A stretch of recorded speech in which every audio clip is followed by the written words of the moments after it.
Hi అండి, అందరికీ నమస్కారం. నేను మా పాప దగ్గరికి వెళ్ళాను కదండి, కాన్పూర్ వెళ్ళాను కదా. వెళ్ళినప్పుడు డబ్బాలు ఇవన్నీనండి పట్టుకెళ్ళాను కదా, అన్ని తెచ్చేసుకున్నానండి.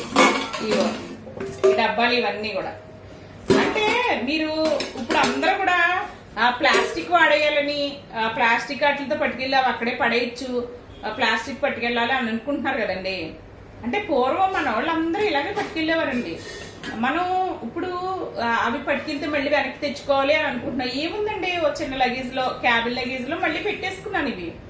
అంటే మనం అలా అలవాటు పడిపోయాం. ఇలా అలవాటు చేసుకుందామండి. మళ్ళీ చేసుకుంటే చాలా ఈజీ. పట్టుకెళ్ళి మళ్ళీ తెచ్చేసుకున్నానండి, అంతే. రీయూజ్ బోల్సార్లు యూజ్ చేయొచ్చు. అక్కడ చెత్త ఉండదు, మనం తినేది కూడా చక్కగా తినచ్చు. తర్వాత అండి, ఇదేంటనుకుంటున్నారా, ఇది నేను అయోధ్యలో లస్సీ తాగానండి. లస్సీ తాగినప్పుడు ఇచ్చారనమాట. అంటే ఈ కప్పులు ఇచ్చాడండి.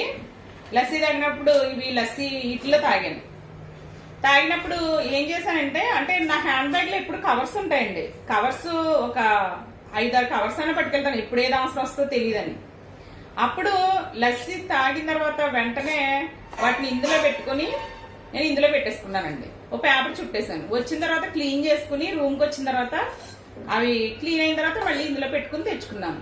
ఇవి మనం చక్కగా ఎంజాయ్ చేయొచ్చు ఇంటికి వచ్చిన తర్వాత.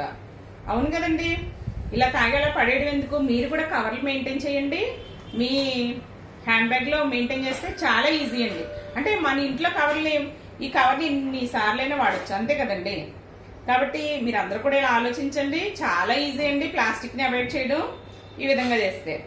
అవునా అండి? మరి ఇంకేంటి ఆలస్యం, మీరు కూడా ట్రై చేయండి. ఓకే, బాయ్ అండి.